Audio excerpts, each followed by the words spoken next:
on est ravis de cette collaboration, on est ravis de notre réalisation, donc c'est que du bonheur. Ambrosia est un événement important, un peu un porte-voix parisien. C'est un événement qui nous a permis de rencontrer à la fois des entrepreneurs, à la fois des startups et surtout des entreprises plutôt établies. On va pouvoir échanger à la fois sur les enjeux, les difficultés de la transformation dans la transformation digitale et dans l'Internet des objets en particulier. Ça avait vraiment du sens que Ambrosia se fasse ici parce que le Wild Paris, c'est une surface de contact entre nos partenaires et on est partenaire avec l'IoT Valley. Une belle découverte du lieu ici, dans lequel s'est déroulé l'événement, qu'on a pu visiter et discuter avec quelques startups qui étaient également dans les couloirs. En termes d'apport, je vais retenir trois choses. Les personnes.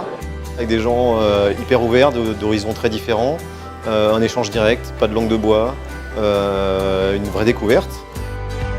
Toutes les personnes avec qui j'ai discuté ont fait preuve à la fois d'écoute, de bonnes idées, de capacité à comprendre la situation de l'autre et à faire des propositions super intéressantes.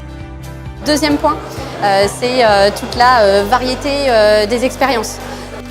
On est venu témoigner à Ambrosia sur un retour d'expérience d'un vrai projet concret déployé. C'est ce travail qui était sympathique,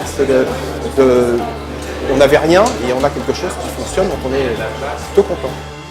C'est aussi avoir des interlocuteurs de tout niveau avec qui je vais pouvoir ouvrir vraiment des horizons.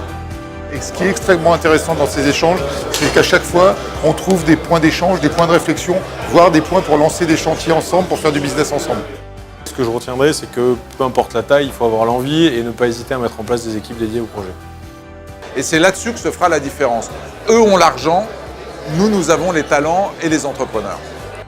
Donc c'est là où je trouve qu'il y a vraiment une richesse dans le partage d'expériences et pas uniquement des principes, des convictions, des études sur ce qu'on va avoir dans les années à venir, mais vraiment le vécu.